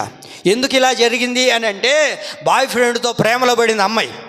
ప్రేమలో పడి ప్రేమించి వాడితో ఆదరణతో నడిపించబడిన మాటలు బాగా ఉన్నాయని చెప్పి వాడిని బాగా ప్రేమించింది. ఈ ప్రేమ ఎక్కడా దొరకలేదు. ఈయన త్రొట్టిల్లిపోవడానికి కారణం ఏంటి, ఈయన పడిపోవడానికి కారణం ఏంటంటే ఎవడో ఆదరించాడు, ఆదరణతో కూడిన మాటలు మాట్లాడాడు, ఆ మాటలకు లోనైపోయింది, ఆ మాటలకు బానిసగా మార్చబడిపోయింది, ఆ మాటల్లోనికి వెళ్ళిపోయింది. ఆయనతో ఏమండి ప్రేమించిన వాడితో శారీరకంగా కలిసి ఆ కలడం ద్వారా వాడు మామూలోడా అంటే ఆదరించిన వాడు ఎవడని చెప్పాను ఇందాక, వాడు సాతానుగాడు. వాడు ఆదరించి ఏమండి ఆ అమ్మాయిని లొంగ తీసుకొని ఆ వీడియోలు తీసి ఆ ఫోటోలు మరలా ఈ అమ్మాయికి పెట్టి, నేను చెప్పిందిగా నువ్వు చేయకపోతే ఇవన్నీ సోషల్ మీడియాలో పెడతాను, నీ జీవితాన్ని పాడు చేస్తాను, నాశనం చేస్తానని ఆ అమ్మాయిని బాధ పెట్టి, అమ్మాయిని ఇబ్బంది పెట్టి ఆ కెమెరాలన్నీ ఇచ్చాడంట. ఆ అమ్మాయి తీసుకుని వెళ్ళి ఆ బాత్రూంలన్నీ పెట్టి 300 వీడియోలు తీసి మరలా ఆ అబ్బాయికి ఇచ్చిందంటండి. ఎంత దారుణమైన పరిస్థితిలో చూడండి. ఎందుకు అమ్మాయి త్రొట్టిల్లిపోవడానికి కారణం ఏంటి? ఎవడో ఆదరణ, మనుషుల ఆదరణ కాదు నీకు కావాల్సింది. ఈ రోజున అనేక మంది త్రొట్టిల్లిపోవడానికి కారణం ఏంటయ్యా అంటే, ఏమంటే కుటుంబంలో ఉన్నవారు ఆదరించలేకపోతున్నారు. నీ బిడ్డలను ఆదరించగలుగుతున్నావా? నీ భర్తను ఆదరించగలుగుతున్నావా? నీ భార్యని ఆదరించగలుగుతున్నావా? వారు త్రొట్టిల్లిపోతున్నారయ్యా, వారు పడిపోతున్నారయ్యా అని అంటే అది నీ అవిధేయతను బట్టే. దేవుడు ఎవరో తెలుసండి? త్రొట్టిల్లు పోయే వారిని ఆదుకునే మాటలు మాట్లాడగలిగిన దేవుడు. ఆమేన్. కుటుంబంలో త్రొట్టిల్లిపోతున్నారు, ఒకరు త్రొట్టిల్లిపోతున్నారు అని అంటే నువ్వు గ్రహించాలి. అరే, నా బిడ్డలు త్రొట్టిల్లిపోతున్నారు కదా, ఎందుకని నా భార్య పదే పదే ఆ ఇంటికి పోతుంది? ఇది గుర్తుపట్టాలి. నా భర్త ఎందుకని ఊరకనే ఆ ఊరికి వెళ్తున్నాడు? నేను ఎందుకని నా భర్తను ఆదరించలేకపోతున్నానా? లేకపోతే నా భర్తతో ప్రేమగా నేను మాట్లాడలేకపోతున్నానా? లేకపోతే అంత ప్రేమ నేను పంచలేకపోతున్నానా? ఒకరు త్రొట్టిల్లిపోతున్నారంటే అది మన లోపం వల్లే. నువ్వు ఆదుకునే వ్యక్తిగా ఉండగలిగితే, ఆదరించే మాటలు వారితో నువ్వు మాట్లాడగలిగితే ఏ మానవుడు కూడా త్రొట్టిల్లిపోలేరండి. అదే టైంలో దేవుడు కూడా మనతో మాట్లాడతారు. ఎక్కడైతే నువ్వు త్రొట్టిల్లిపోతున్నావో, ఎక్కడైతే నువ్వు పడిపోతున్నావో, నీ దగ్గరకు ప్రభు వచ్చి నిన్ను ఆదుకునే మాటలు ప్రభు మాట్లాడతాడు. ఆమేన్. ఎందుకు ఈ బ్రతుకు? ఎప్పటి నుంచో నేను దేవుణ్ణి ఆరాధిస్తున్నాను, దేవుణ్ణి పూజిస్తున్నాను, దేవుణ్ణి మహింపరుస్తున్నాను కదా. నాకంటూ ఒక పిల్లలుంటే బాగున్ను, నాకంటే ఒక కుమారుడు ఉంటే బాగున్ను, నాకంటే ఒక బిడ్డ ఉంటే బాగున్నా అని ఆశపడింది. అయితే ఆశపడిన ఆశగల ప్రాణాన్ని ప్రభు తృప్తిపరచడానికి సమర్థుడైన దేవుడు, శక్తి కలిగిన వాడు. అయితే దేవుడు ఏమండి ఆమెను దర్శించి ఆమెకు ఒక చక్కటి గర్భఫలాన్ని ప్రభు అనుగ్రహించి, ఓ చక్కటి కుమారుని ప్రభు అనుగ్రహించిన తర్వాత ఆమె దేవుని యొక్క సన్నిధికి వచ్చి ఆమె పలుకుతున్న బహుచక్కటి మాట ఏంటయ్యా అంటే, సమూయేలు మొదటి గ్రంథం 2వ అధ్యాయము 9వ వాక్యాన్ని చూడగలిగితే, సమూయేలు మొదటి గ్రంథం 2వ అధ్యాయము హన్న మాట్లాడుతున్న మాట మనకు అక్కడ కనబడుతుంది. చూడండి 9వ వాక్యం. తన భక్తుల పాదములో త్రొట్టిల్లకుండా ఆయన వారిని కాపాడుతాడు. ఒకప్పుడు ఎవరేమి హన్న ఆదరించే దిక్కు లేదు ఆమెకి. ప్రేమగా మాట్లాడే మనుషులు ఎంతమంది ఉన్నా ఏమండి ఆమెని ఆదరణతో కూడిన చెప్పేవారు ఎవరు లేరు అక్కడ. అయితే దేవుడు ఆమె మీద దృష్టి ఉంచి ఆమె దగ్గరకు వచ్చి, ఈమె ఎవరయ్యా అంటే భక్తి కలిగిన వ్యక్తి. అందుకని ఆ మాట్లాడుతుంది, భక్తులు పాదములు త్రొట్టిల్లకుండా ఆయన ఏం చేస్తాడు? కాపాడుతాడు. ఆయన ఆదరిస్తాడు, ఆయన ఆదుకోవడం ప్రారంభిస్తాడు. ఎందుకయ్యా అంటే భక్తులు త్రొట్టిల్లిపోవట ఆయనకి ఇష్టం లేదు. నువ్వు త్రొట్టిల్లిపోవడం, నువ్వు పడిపోవడం, నువ్వు కృంగిపోవడం దేవునికి ఇష్టమైన పరిస్థితి కాదు. ఈ రోజున లోకంలో అనేక మంది త్రొట్టిల్లిపోతూ ఉన్నారు, భక్తులే పడిపోతూ ఉన్నారు. భక్తి జీవితంలో నడిపించబడిన అనేక మంది, దేవుని సన్నిధికి నడిపించబడి ఒకప్పుడు బాగా మండిన వారే ఈ రోజున ఆరిపోయే పరిస్థితుల్లోనికి వచ్చేస్తూ ఉన్నారు. అందుకని దేవుడు అంటారు, భక్తులు త్రొట్టిల్లిపోకుండా వారిని దేవుడు ఏం చేయబోతున్నాడు? కాపాడబోతూ ఉన్నాడు. నీవు త్రొట్టిల్లిపోవడం, నువ్వు పడిపోవడం, నువ్వు కృంగిపోవడం దేవుడికి ఇష్టమైన పరిస్థితి అది కాదు. అందుకనే దేవుడు మాట్లాడుతున్నాడు, భక్తుల పాదములు త్రొట్టిల్లకుండా ఆయన కాపాడుతాడు. ఆమేన్. ఆయన ఏం చేస్తాడు? కాపాడుతాడు. నువ్వు ఎక్కడ త్రొట్టిల్లిపోకుండా, నువ్వు ఎక్కడ పడిపోకుండా, నువ్వు ఎక్కడ కృంగిపోకుండా, ఏ పాపంలో పడిపోకుండా, ఏ శాపంలో నలిగిపోకుండా, ఎవరి యొక్క చేతిలో నువ్వు పడిపోకుండా నా దేవుడు నిన్ను కాపాడాలని, నా దేవుడు నీకు కంచి వేసి స్థిరపరచాలని నా దేవుని యొక్క మాటలు నీ నోటిలో ఉంచుతున్నది ఎందుకో తెలుసండి? త్రొట్టిల్లిపోకుండా ఆదరణతో కూడిన మాటలు నీతో మాట్లాడాలని ప్రభు ఆశపడుతూ ఉన్నాడు. ఆమేన్. అయితే మనం త్రొట్టిల్లిపోకూడదండి. దేనిని చూసి, నా ఇంట్లో ఇది జరగలేదే, నాకు ఇది రాలేదే, నాకు ఇది కాలేదే అని త్రొట్టిల్లిపోవద్దు, అని బాధపడొద్దు. ఎందుకని త్రొట్టిల్లిపోతున్నావు? దేవుడే కదా మనల్ని ఆదుకునేది, దేవుడే కదా మనల్ని ఆదరించేది, దేవుడే కదా మనలతో ప్రేమగా మాట్లాడేది. అయితే మనం ఏం చేయాలి? త్రొట్టిల్లిపోవడానికి కారణం ఏంటి అంటే పరిస్థితుల్లో ఉన్న భారం. అప్పుడప్పుడు మనకు కొంతమంది ఫోన్లు చేస్తుంటారు. నీకేదైనా ఇబ్బంది అయితే నాకు చెప్పు, నీకేదైనా బాధ కలిగితే నాకు చెప్పు, నేను నీకు ఫోన్పే చేస్తాలే, మళ్ళీ ఇవ్వలేదులే, సరేనా, మళ్ళీ ఇవ్వద్దులే అని అంటారు. అలాగా మనకు కలిగినప్పుడు, కొంచెం భారమైనప్పుడు, కుటుంబ భారాన్ని మొయ్యలేనప్పుడు అప్పుడు గుర్తొస్తారు. మనకు గుర్తొచ్చినప్పుడు ఒక ఫోన్ కొడతాం. అదేనండి, ఆ రోజు అలా మాట్లాడారు కదండి, ఏదైనా ఉంటే చేయగలుగుతారండి. చేస్తారు, బాగానే చేస్తారండి, బాగానే చేస్తారు. ఒకరోజు చేస్తారు, రెండో రోజు చేస్తారు, మూడో రోజు చేస్తారు. ఒకరు నీకు ఊరకనే ఎవరు ఇవ్వరు. ఒకరు ఇస్తున్నారంటే నీ దగ్గర నుంచి ఏదో ఆశిస్తూ ఉన్నారు, నీ దగ్గర నుంచి ఏదో కోరుకుంటున్నారని నువ్వు గుర్తుపట్టాలి. నీ ఇంట్లో కలిగిన భారాన్ని బట్టి, నీ ఇంట్లో కలిగిన పరిస్థితిని బట్టి ఏమండి నీవు త్రొట్టిల్లిపోవడానికి కారణం ఏంటంటే నువ్వు మొయ్యలేని భారాన్ని మోస్తున్నావు. ఆ భారాన్ని ఇతరులకు చెప్పినప్పుడు వాళ్ళు తీరుస్తారులని అనుకుంటాం. వాళ్ళు నిన్ను ఆదరించకపోగా నీ జీవితాన్ని త్రొట్టిల్లింపజేసేటట్లుగా చేస్తారు. ఆ తర్వాత ప్రేమగా మాట్లాడి 10 రూపాయలు ఇస్తున్నారు కదా, ఈ 10 రూపాయలు బాగుందిలే అని అనుకుంటాం. 4 రోజుల తర్వాత వారు ఊబిలోనికి లాగేసుకొని మన జీవితాన్ని నాశనం చేస్తారు, పాడు చేస్తారు, దేవునికి దూరం చేస్తారు. అయితే మన భారం ఏం చేయాలి అని అంటే 55వ కీర్తన 22వ వాక్యం చదవండి. 55వ కీర్తన 22వ వాక్యం.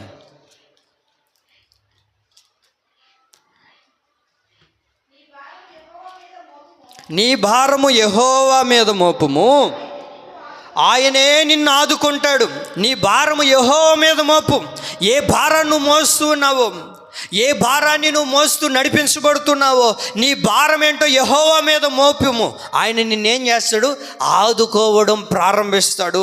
ఆయన నిన్ను ఎందుకు ఆదుకుంటాడయ్య అంటే నువ్వు త్రొట్టిల్లిపోకుండా ఆయన నిన్ను ఆదుకోవడం ప్రారంభిస్తాడు. మనకు వచ్చిన భారాన్ని బట్టి, మనకు వచ్చిన ఇబ్బందిని బట్టి, మనకు వచ్చిన సమస్యను బట్టి ఆ భారాన్ని మోయలేక ఇతరులకు చెప్పి మనం త్రొట్టిల్లిపోతూ ఉంటాం, ఇతరులకు పంచుకుంటూ ఉంటాం. ఏమక్క, ఇతరులకు మనం ఏం చేస్తుంటాం? పంచుకుంటూ ఉంటాం. మన బాధలు ఏంటో, మన కష్టం ఏంటో, మన బాధ ఏంటో, ఎందుకని బాధపడుతున్నామో, ఎందుకని భారాన్ని మోస్తున్నామో. ఇంకా కానీ ఆ ఫోన్ పట్టుకుంటే 24 గంటలు చెప్తానే ఉంటాం. ఎన్ని చెప్తామో, ఎన్ని భారాలు ఉన్నాయో. ఏ భారం అయితే గూడు కట్టుకొని ఉందో ఆ భారాలన్నిటినీ ఫోన్లో ఆ పక్కన్న వాళ్ళకి అన్నీ చెప్తూ ఉంటాం. వాళ్ళు ఏమన్నా నిన్ను ఆదరిస్తారా? ఏమండి, నీ దగ్గరకు వచ్చి నిన్ను పరామర్శించి నీ బాధను తీర్చేవాళ్ళ కాదు కదా. దేవుడు అంటారు, ఏమండి, నువ్వు త్రొట్టిల్లిపోకుండా ఆయన ఆదుకునే మాటలు నీతో మాట్లాడాలని ప్రభు ఆశపడుతూ ఉన్నాడు. కనుక నీ భారం అంతా ఇప్పుడు ఎవరి మీద మోపాలి? యెహోవా మీద మోపు. ఆయన నిన్నేం చేస్తాడు? ఆదుకోవడం ప్రారంభిస్తాడు. నువ్వు ఎంత భారాన్ని మోస్తున్నావు, ఏ భారము చేత కృంగిపోతూ ఈ భారాన్ని నేను ఇంకా మొయ్యలేనండి, ఈ కుటుంబ భారాన్ని మొయ్యలేకపోతున్నాను, పిల్లల భారాన్ని మొయ్యలేకపోతున్నాను, అప్పుల భారాన్ని మొయ్యలేకపోతున్నాను, సమస్యల భారాన్ని మొయ్యలేకపోతున్నాను, అనారోగ్య భారాన్ని మొయ్యలేకపోతున్నాను, మరి ఇంత భారాన్ని అంటే నా వల్ల కాదు అని నువ్వు కృంగిపోతున్నావేమో. దేవుడు అంటారు, నీ భారము నా మీద మోపు, నేను నిన్ను ఆదుకుంటాను. ఆదుకునే దేవుడు మనకుండగా మన భారాలన్నీ ఎవరితో చెప్పాలి? దేవునితో చెప్పాలి. మన భారం ఏంటో దేవుని మీద మోపగలిగితే, అందుకే దేవుడు అంటారు కదా, ప్రయాసపడి భారం మోస్తున్న సమస్త జనులారా మీరు నా యొద్దకు రండి, నేను మీకు ఏం చేస్తాను? విశ్రాంతిని కలగజేస్తాను, మిమ్మల్ని ఆదుకుంటాను, మిమ్మల్ని సేద తీరుస్తాను. మీరు త్రొట్టిల్లిపోకుండా, మీరు పడిపోకుండా, మీరు కృంగిపోకుండా, మీరు నలిగిపోకుండా, మీరు వేసారిపోకుండా నేను మిమ్మల్ని ఆదుకుంటాను. అయితే నువ్వు దేవుని దగ్గరకు వచ్చి నీ భారం ఏంటో దేవుని మీద మోపగలుగుతున్నావా? దేవుని మీద మోపకపోగా ఆ భారాన్ని గురించి ఆలోచించి, ఆ భారాన్ని గురించి కృంగిపోతూ, ఆ భారమును గురించి నలిగిపోతూ, ఇంకా ఈ భారాన్ని ఎవరు మోస్తారు, నా వల్ల కాదు అని చెప్పి ప్రాణాలను తీసుకునేవారు అనేక మంది ఉన్నారు. ఈ పాప భారాన్ని నువ్వు మొయ్యలేకపోతున్నావేమో. ఏమండి, శాపం అనే భారాన్ని మొయ్యలేక, అనారోగ్యం అనే భారాన్ని మొయ్యలేక, కన్నీరు అనే భారాన్ని మొయ్యలేక నలిగిపోతూ ఉన్నట్లయితే నీ భారం ఏంటో యెహోవా మీద మోపు, ఆయన నిన్ను ఆదుకుంటాడు. నువ్వు ప్రశాంతంగా ఉండు. ఏమండి, ఒకరికి మన గురించి ఏదైనా చెప్పామనుకోండి, చెప్పేసిన తర్వాత ఇస్తాము చేస్తాము అని తర్వాత ఎలా ఉంటాం? ప్రశాంతంగా ఉంటాం, అంతేనా? చాలా నిమ్మలంగా ఉంటాం. ఎందుకని? మన భారం ఏంటో ఇతరులకు చెప్పాము కనుక, మన భారం ఏంటో ఇతరులకు తెలుసు కనుక వాళ్ళు నీ భారాన్ని మోస్తారని, నీ భారాన్ని తీరుస్తారని చెప్పి నిమ్మలంగా ఉండడం ప్రారంభిస్తాం కదా. అయితే దేవుని సన్నిధికి వచ్చిన దేవుని ప్రియులారా, ఆయన మాటలు ఎటువంటివయ్యా అంటే త్రొట్టిల్లు వానిని ఆదుకునే మాటలను ప్రభు నీకు కలగ చేయబోతూ ఉన్నాడు. రెండో మాట మనం చదువుకుందాం. ఆయన మాటలు ఎలాంటివి అని అంటే 12వ కీర్తన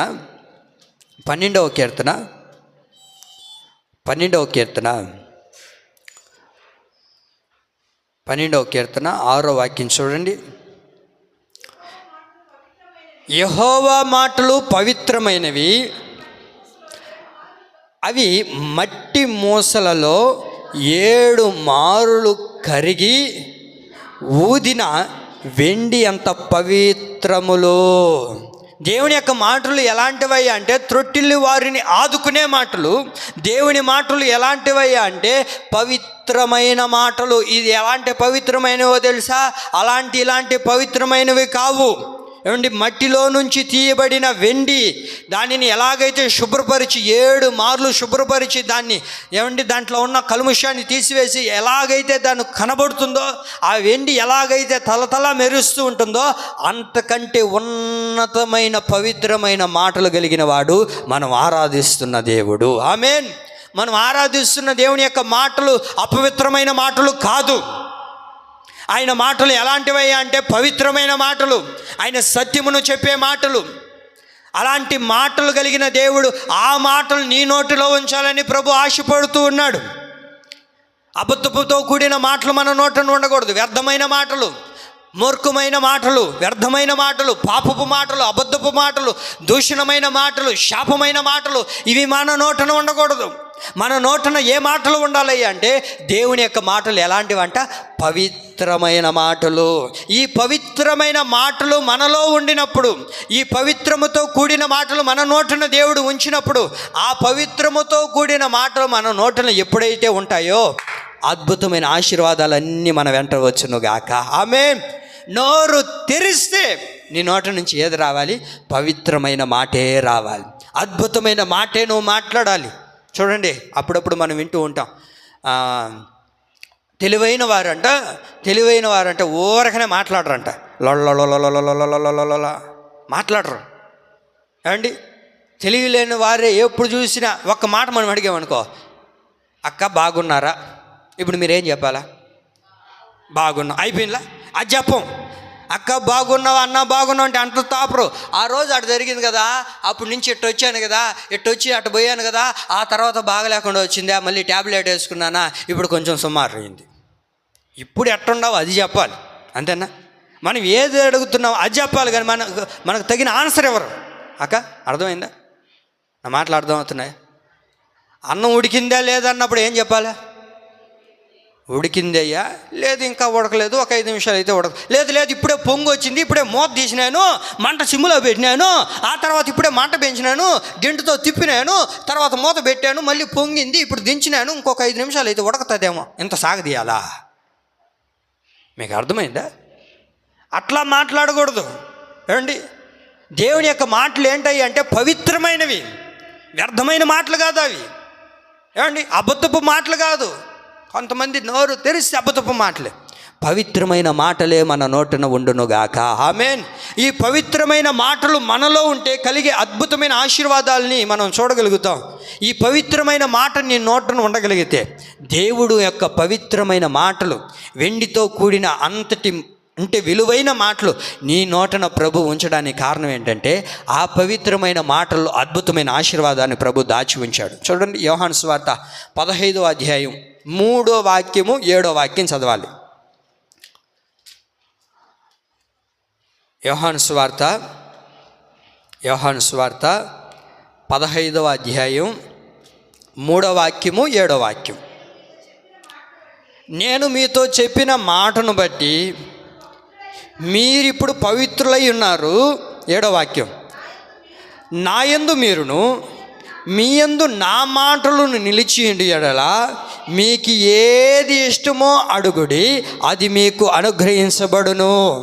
పవిత్రమైన మాటలు నా మాటలు. ఈ పవిత్రమైన నా మాటలు నీ నోటిన ఉండగలిగితే, ఈ పవిత్రమైన మాటలు నీ నోటన ఉండగలిగితే, ఈ పవిత్రమైన మాటలు మన నోటిలో ఉండినప్పుడు ఏం చేస్తాడయ్యా అంటే దేవుడు, నా యందు మీరును మీ యందు నా మాటలు నిలిచి ఉండినలా. ఆయన మాటలు ఎలా ఉంటాయి? పవిత్రమైన మాటలు. ఈ పవిత్రమైన మాటలు మన నోటిన ఉంచినప్పుడు, ఆ పవిత్రమైన మాటలు మన నోటిలో ఉండినప్పుడు దేవుడు ఏం చేస్తాడు అనంటే, మీకు ఏది ఇష్టమో అది మీరు అడిగినప్పుడు అది మీకు అనుగ్రహించబడుతుంది. మీకు ఏది ఇష్టమో అది అడగండి. నీకు ఏది ఇష్టమో, నీకు ఏది కావాలో, నువ్వు ఏది కోరుకుంటున్నావో అది దేవుడిని నువ్వు అడిగినప్పుడు దేవుడు ఖచ్చితంగా అది నీకు నెరవేరుస్తాడండి. అది నెరవేర్చాలి అంటే మన నోటన ఏముండాలి? ఆయన యొక్క పవిత్రమైన మాటలు ఉండాలి. ఎందుకయ్యా అంటే ఆయన పవిత్రమైన మాటలు కలిగిన వాడు. ఆ పవిత్రమైన మాటలు నీ నోటను ఉంచడానికి కారణం ఏంటంటే, నువ్వు ఏది అడుగుతావో, నీకు ఏది ఇష్టమని దేవుడి దగ్గర అడుగుతావో, నీకు ఏది కావాలని దేవుడికి చెప్తావో అవన్నీ దేవుడు నీకు అనుగ్రహించడం ప్రారంభిస్తాడు. ఒకవేళ నీకు ఇల్లు అవసరమైందేమో, ఇల్లు నీకు ఇష్టమైనదేమో, ప్రభువా నాకు ఇల్లు కావాలయ్యా, నాకు ఇల్లు దయచేయి ప్రభువా అని దేవుణ్ణి అడగగలిగితే, నీకు ఏది ఇష్టమో ఆ ఇంటిని ప్రభు నీకు అనుగ్రహిస్తాడు. ప్రభువా నా బిడ్డలకు ఒక మంచి ఉద్యోగం ఇవ్వు ప్రభువా, అది నీకు ఇష్టమైనదైతే, ఏమండి అది నీకు ఇష్టమైతే దేవుణ్ణి అడుగు, ఖచ్చితంగా నీ బిడ్డలకు ప్రభు మంచి ఉద్యోగాన్ని ప్రభు అనుగ్రహిస్తాడు. ఆమేన్. ఏమండి ఆమేన్ అంటారా? అంటే మీకు అవి ఉద్యోగాలు వద్దా? ఎట్టుండారు మీరు? బెల్లం కొట్టిన రాయిలాగా అట్టే గమ్మ కూర్చొని ఉండారు చలికి. అవునా? రెస్పాన్స్ అవ్వాలి కదా. దేవుని యొక్క పవిత్రమైన మాటలు మన నోట్లో ఉంచింది ఎందుకయ్యా అంటే, ఏమండి నీకు ఏది ఇష్టమో అది నువ్వు అడిగితే దేవుడు ఏం చేస్తాడు? ఖచ్చితంగా నీకు అనుగ్రహించబోతున్నాడు. నీకు ఒక మంచి కోడలు కావాలని ప్రభువుని అడిగితే ప్రభు ఖచ్చితంగా నీకు అనుగ్రహిస్తాడండి. ప్రభువా నా కుటుంబంలో ఇలాంటి సమస్య ఉంది, ఈ అప్పు ఉంది, ఈ అప్పు తీరాలి ప్రభువా అని దేవుణ్ణి అడగడం ప్రారంభిస్తే, అది నీకు ఇష్టమైతే దేవుడు ఖచ్చితంగా నీ జీవితంలో ప్రభు చేస్తాడు. నీకు ఏది ఇష్టమో అది నువ్వు నన్ను అడుగు, నేనేం చేస్తాను దాన్ని నీకు అనుగ్రహించడం ప్రారంభిస్తాను. నువ్వు ఒక ఉద్యోగం పెట్టాలనుకుంటున్నావా? ఒక ఉద్యోగం నువ్వు చేయాలనుకుంటున్నావా? లేకపోతే ఒక వ్యాపారాన్ని చేయాలనుకుంటున్నావా?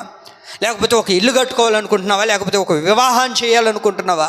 అది నీకు ఇష్టమైతే, దేవుని యొక్క పవిత్రమైన మాటలు నీ నోటును ఉండగలిగితే, దేవుడు నువ్వు అడగగలిగితే, ప్రభువా నాకు ఇది ఇష్టమై ఉన్నది, ఇది నాకు కావాలి, ఇది నాకు చేయి ప్రభువా అని దేవుడు నువ్వు అడిగితే అవన్నీ ప్రభు నీకు అనుగ్రహించడం ప్రారంభిస్తాడు. ఆమేన్. అది నీకు ఇష్టమైతే, నీకు ఇష్టమైంది ఏంటో ప్రభువుకి చెప్పు. మనుషుల దగ్గర చెప్పి అది పొందుకోకపోగా బాధపడడం కన్నా, దేవుని దగ్గర నీకు ఏది ఇష్టమో అది దేవునికి చెప్తే దేవుడు ఏం చేస్తాడు? దాన్ని నెరవేర్చడం ప్రారంభిస్తాడు. దేవుడిని అడుగుతున్నామా? దేవునికి చెప్పగలుగుతున్నామా? నీ ఇష్టం ఏంటో దేవుడికి ఏ రోజైనా చెప్పగలుగుంటావా? మన ఇష్టాలేంటో ఎవరికి చెప్పుండం, మన ఇష్టం ఏంటో ఎవరికి మనం కూడా చెప్పుంటారా? కట్టుకున్న భర్తకు కూడా చెప్పరు కొంతమంది. వాళ్ళ ఇష్టాలన్నీ వాళ్ళ హృదయంలోనే పెట్టుకొని ఉంటారు. అయితే దేవుడు అంటారు, పవిత్రమైన మాటలు నీ నోటిని ఉంచింది ఎందుకో తెలుసా? నీకు ఏది ఇష్టమో అది నువ్వు అడుగు, అది దాన్ని నేనేం చేస్తాను? అనుగ్రహించడం ప్రారంభిస్తాను. ఒకానొక రోజు దేవుడు సొలొమోనుకు ప్రత్యక్షమయ్యాడండి. సొలొమోనుకు ప్రత్యక్షమై, బాబు నీకేం కావాలో కోరుకో, నువ్వు ఏది అడుగుతావో, నువ్వు ఏది కోరుకుంటావో అది నేను నీకు అనుగ్రహిస్తాను, అది నీకు నేను అందజేస్తాను, అది నీకు నేను ఇస్తాను అని దేవుడు ప్రత్యక్షమే ఏమండి ఆ వ్యక్తిని అడిగినప్పుడు మారు మాట ఆలోచించుకుంటాం, వెనుకంజి వేయకుండా అసలు దేవుడు తీరుస్తాడా? ఈయనకేం చెప్పేస్తాడు పాస్టరు, అవి తీర్చకపోతే, అవి జరగకపోతే నాకు కదా బాధ అని అనుకోలేదండి. వెంటనే ఎప్పుడైతే దేవుడు ఆ మాట పలికాడో వెంటనే మారు మాట మాట్లాడకుండా, ప్రభువా నాకేం కావాలయ్యా అంటే జ్ఞానం కావాలయ్యా, బుద్ధి జ్ఞానాన్ని నాకు దయచేయి ప్రభువా అని అడిగినప్పుడు, ఎప్పుడైతే అడిగాడో వెంటనే దేవుడు అతనికి ఏం కలగజేశాడు? జ్ఞానాన్ని సమృద్ధిగా కలగజేశాడు. భూమి మీద తన వంటి జ్ఞానవంతుడు మరొకడు పుట్టలేదంటండి. అంతటి జ్ఞానాన్ని ప్రభు ప్రసాదింపజేశాడు, అంతటి జ్ఞానాన్ని సొలొమోనుకు ప్రభు అనుగ్రహించాడే. మరి ఈ దినాన్ని నీకు ఏది ఇష్టమో అది నువ్వు అడగగలిగితే, నీకు ఏది ఇష్టమైందో నీ మనసులో ఉన్నాయా లేదా? ఉన్నాయా? ఉన్న వాళ్ళందరూ ఈ దినాన దేవుని సన్నిధిలో చెప్పండి, ప్రభువా నాకు పలానాది ఇష్టమైంది ప్రభువా, పలానా కోరిక నాకుంది ప్రభువా, పలానా ఆకాంక్షతో నేను నడిపించబడుతున్నానయ్యా, పలానా కోరికతో నేను నడిపించబడుతున్నాను ప్రభువా అని దేవుని సన్నిధికి వచ్చిన నీవు దేవుని సన్నిధిలో నీ ఇష్టం ఏంటో దేవునికి చెప్పగలిగితే, ఇప్పటివరకు ఎవరికి చెప్పలేదేమో, ఇప్పటి వరకు ఎవరి దగ్గర నీ ఇష్టం ఏంటో ఇంతవరకు కరెక్ట్గా ఎవరికి చెప్పలేదేమో. అయితే దేవుని సన్నిధికి వచ్చావు కదా, దేవుని సన్నిధిలో నీ ఇష్టం ఏంటో ప్రభువుకి చెప్పగలిగితే ఆ ఇష్టాలన్నిటినీ ప్రభు నెరవేర్చునుగాక. ఆమేన్. కారణం ఏంటి? పవిత్రమైన మాటలు మన నోట్లో ఉండాలి. నువ్వు అడిగింది ప్రభు నీకు అనుగ్రహించాలి అని అంటే, నీకు ఇష్టమైంది దేవుడు చెయ్యాలి అని అంటే నీ నోటన ఏముండాలి? పవిత్రమైన దేవుని యొక్క మాటలు ఉండాలి. నీకు ఇష్టమైనది అప్పుడు నువ్వు దేవుడిని అడిగితే దేవుడు నీకు చేస్తాడు. అలా కాకుండా అపవిత్రమైన మాటలు, మూర్ఖపు మాటలు, అబద్ధపు మాటలు, దూషణ మాటలు ఇవన్నీ నోటను ఉంచుకొని దేవుడి దగ్గరకు వచ్చి ప్రభువా నాకు పలాంది ఇష్టం ప్రభువా, పలాంది కావాలి ప్రభువా, నాకు అది ఇష్టమై ఉన్నది ప్రభువా అని దేవుణ్ణి అడిగితే అది దేవుడు నీకు చేయడండి.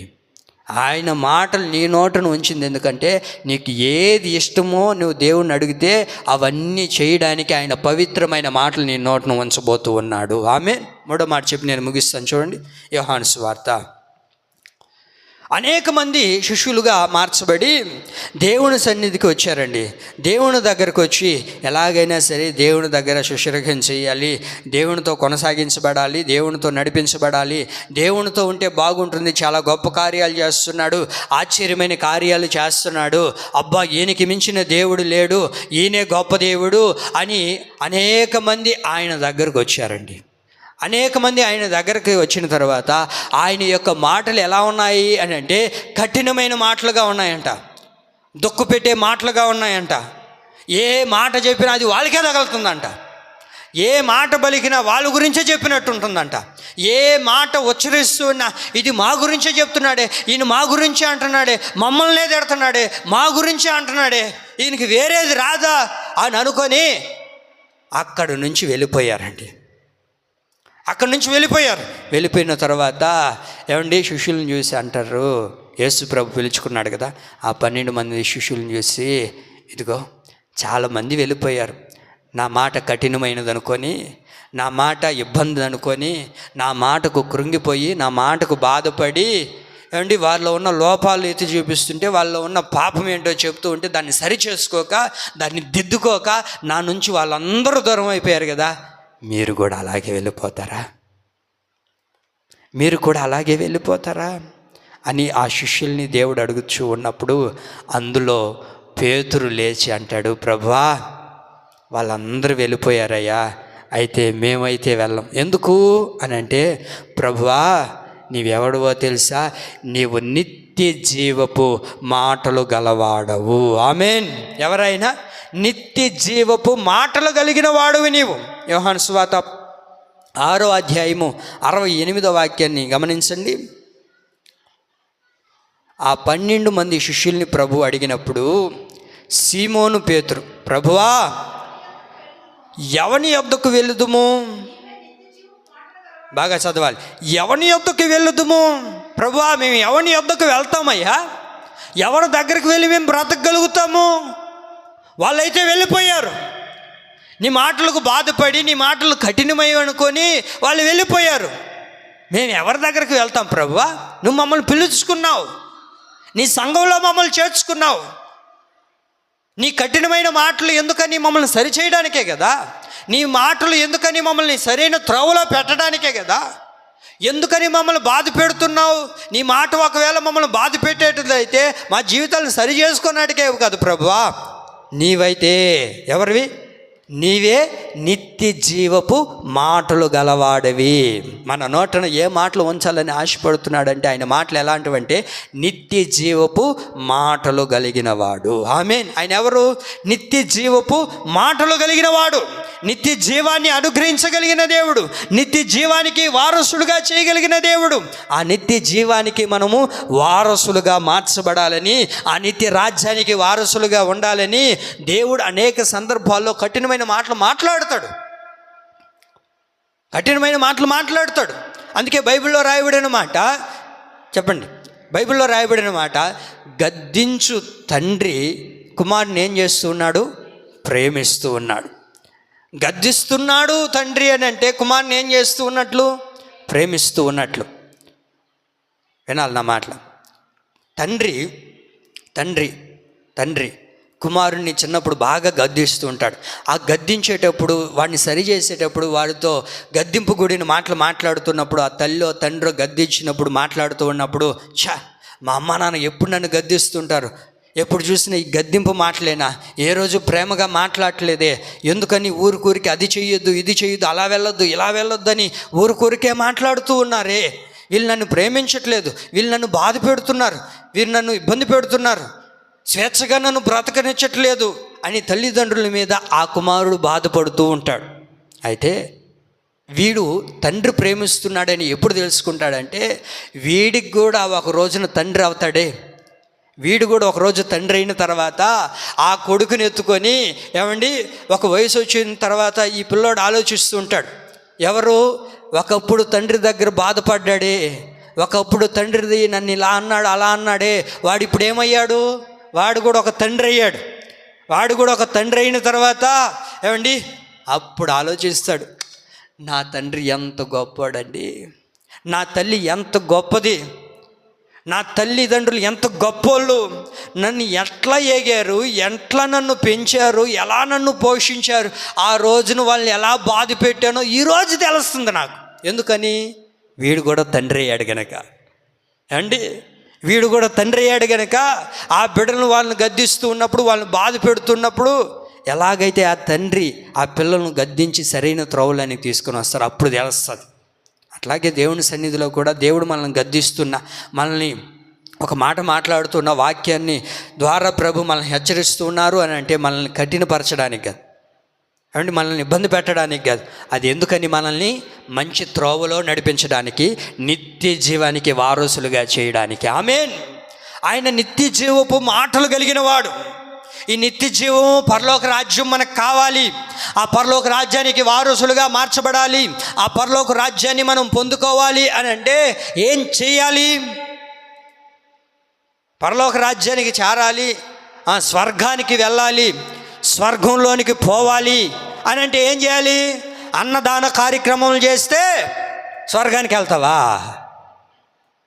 ఏంటి, ఒక చలేంద్రం పెట్టి 30 రూపాయలు కుండ పెట్టి 10 రూపాయలు గలాసు పెడితే దీని ద్వారా వెళ్ళిపోతావు, 40 రూపాయల ద్వారా నిత్య జీవానికి ఏమండి పోతామా? లేకపోతే ఒక 10 మందిని పిలిచి 10 బెడ్షీట్లు పంచేస్తే పరలోకానికి వెళ్ళిపోతావా? పరలోకానికి పోతావా చెప్పండి?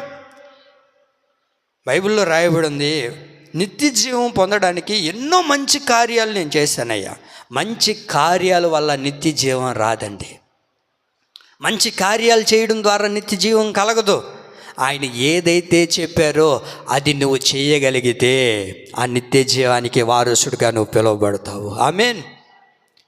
మత్తయి సువార్త 19వ అధ్యాయం 16వ వాక్యంలో రాయబడి ఉంటుంది, అయ్యా నేను ఎన్నో మంచి కార్యాలు చేస్తూ ఉన్నాను, ఆ మంచి కార్యాల ద్వారా నేను నిత్య జీవాన్ని పొందుకోగలుగుతానా అని అడిగినప్పుడు యేసు ప్రభు అంటారు కదా, మంచి కార్యాలు చేయడం మాత్రమే కాదు, నువ్వు రక్షించబడాలి. నువ్వు దేవుని దగ్గరకు వచ్చి నువ్వు పాపని ఒప్పుకొని పశ్చాత్తాపపడి నీ పాపాన్ని విడిచిపెట్టి, నీ రోత జీవితాన్ని విడిచిపెట్టి, దేవుని విశ్వసించి నమ్మి ఆయన రక్తం చేత కడగబడి పరిశుద్ధాత్మ ద్వారా నింపబడి బాప్తిస్మాను పొందుకొని సంఘంలో చేర్చబడితే ఆ నిత్య జీవానికి నీవు నేను వారసుడిగా పిలువబడగలుగుతాము. ఆమేన్. పిలువబడిన తర్వాత, ఆ నిత్య జీవానికి వారసుడిగా పిలువబడిన తర్వాత బాప్తిస్మం పొందుకుంటే నిత్య జీవానికి వెళ్ళిపోతామా? అమ్మా, బాప్తిస్మం తీసుకుంటే పరలోకానికి పోతామా? చేతులే చెప్పండి అండి. నేను క్వశ్చన్ వేసినప్పుడు మీరు కరెక్ట్గా ఆన్సర్ చెప్తారు, ఎందుకంటే ఏది చెప్తే ఏం వస్తుందో అని కదా. బాప్తిస్మం తీసుకుంటేనో, లేకపోతే చిన్నప్పుడు బాప్తిస్మం తీసుకుంటేనో, పెళ్ళికి బాప్తిస్మం తీసుకుంటే వెళ్ళిపోతాం పరలోకానికి. ఎవరు నిత్య జీవానికి వారసులు అవుతారు? నిత్య జీవానికి వారసులుగా మార్చబడాలి అని అంటే, ఆ నిత్య జీవానికి మనం వెళ్ళాలి అని అంటే యోహాను సువార్త 6వ అధ్యాయం 54వ వాక్యాన్ని మనం చూడండి. ఎవరు నిత్య జీవానికి వారసులు అవుతారు? నిత్య జీవానికి వారసులుగా మనం పిలువబడాలి, ఆ నిత్య జీవానికి మనం వెళ్ళాలి, ఆ పరలోక రాజ్యానికి స్వతంత్రులుగా మనం మారాలి అని అంటే చదవండి యోహాను సువార్త 6:54. అమ్మమ్మ నా శరీరము తిని నా రక్తము త్రాగువాడే నిత్య జీవము గలవాడు. ఆ నిత్య జీవం కలిగిన రాజ్యానికి మనం వెళ్ళాలి అని అంటే, ఆ నిత్య జీవాన్ని పొందుకోవాలంటే ఆయన శరీరమును మనం ఏం చేయాలి? తినాలి. ఆయన రక్తాన్ని మనం త్రాగాలి. ఆయన శరీరాన్ని భుజించకుండా, ఆయన రక్తాన్ని త్రాగకుండా నేను బాప్తిసం తీసుకున్నాను, నేను కూడా క్రైస్తవుడిని అని చెప్పుకుంటే నువ్వు ఎలా పోగలుగుతావు? ఈ ఆదివారం కాకపోతే ఏమి, రేపు ఆదివారం తీసుకుంటే?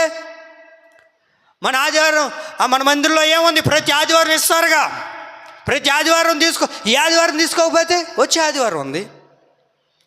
కాదు కాదు కాదు కాదు ఏమండి, ఆయన రక్త మాంసంలో చేయి వేస్తుంది. ఎందుకని? నిత్య జీవానికి వారసుడిగా నేను పిలువబడాలి. నిత్య జీవానికి వారసుడిగా పిలువబడాలనే కదా. మరి ఆ నిత్య జీవానికి వారసుడిగా పిలువబడుతున్న మనము ఆయన శరీరాన్ని, ఆయన రక్తాన్ని తినుచు తాగుచున్న మనము యోగ్యతతో తీసుకోగలుగుతున్నామా? పవిత్రతతో ఉండగలుగుతున్నామా? పరిశుద్ధమైన వారిగా ఉండి దాంట్లో పాలు పంపులు పొందగలుగుతున్నామండి? నిత్య జీవానికి వారసులుగా మార్చబడాలంటే ప్రతి ఆదివారం తూచా తప్పకుండా ఆయన రక్త మాంసంలో చేయి వేస్తూ దాన్ని తిని త్రాగుచు ఆ నిత్య జీవానికి వారసుడిగా పిలువబడడానికి నువ్వు అర్హుడుగా మార్చబడగలిగితే నీ నోట ఆ నిత్య జీవపు మాటలు ఎల్లవేళలా ఉండునుగాక. ఆయన నిత్య జీవపు మాటలు మన నోటిలో ఉంచింది ఎందుకయ్యా అంటే మనము ఆయన రాజ్యంలో ఉండాలని. ఆయన ఎవరు? నిత్య జీవపు మాట కలిగిన వాడు, నిత్య జీవపు మాటలు కలిగిన వాడు. మనుషుల మాటలు ఎలాంటివో ప్రభు మనకు బయలుపరిచారు. మరి దేవుని యొక్క మాటలు ఎలాంటివి? త్రొట్టిల్లు వానిని ఆదుకునే మాటలు. అపవిత్రమైన మాటలను తొలగించి పవిత్రమైన మాటలను మన నోటను ఉంచగలిగిన దేవుడు నిత్య జీవపు మాటలు మన నోటను ఉంచబోతున్నాడు. ఇవన్నీ ఉంచడానికి కారణం ఏంటయ్యా అంటే, నీ నోట నా మాటలు ఉంచి నా చేతి నీడలో నిన్నేం చేశాను? కప్పి ఉన్నాను. ఈ రోజుతో సెప్టెంబర్ 1వ తారీఖున, పోయిన సంవత్సరం సెప్టెంబర్ 1వ తారీఖున ఐవారుపల్లికి మేము రావడం జరిగింది.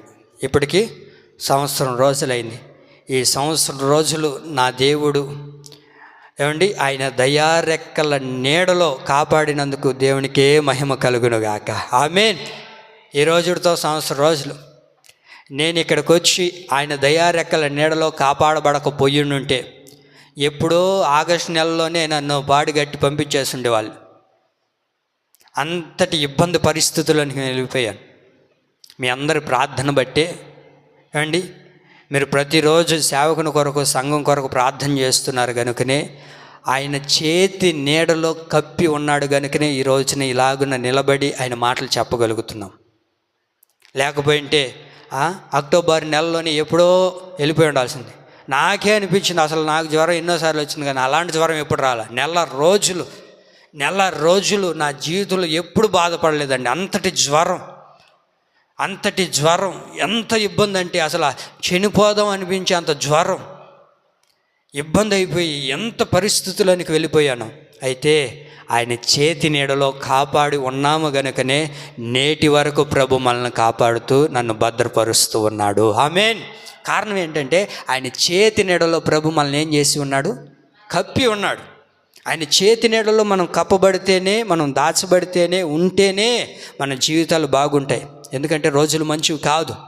ఎప్పుడు ఎక్కడ ఏం జరుగుతుందో తెలియని పరిస్థితులు కనుక మన నోటన ఆయన మాటలు ఉంచి ఆయన చేతి నీడలో మనల్ని ఏం చేయబోతున్నాడు? కప్పి ఉంచబోతూ ఉన్నాడు. కాబట్టి ఈ నెలలో ప్రభు మనతో వాగ్దానం చేసిన ఈ మాటలు మనందరి జీవితాల్లో ప్రభు నీరు కట్టి ఫలింపజేసి అభివృద్ధిలోనికి తెచ్చునుగాక. ఆమేన్.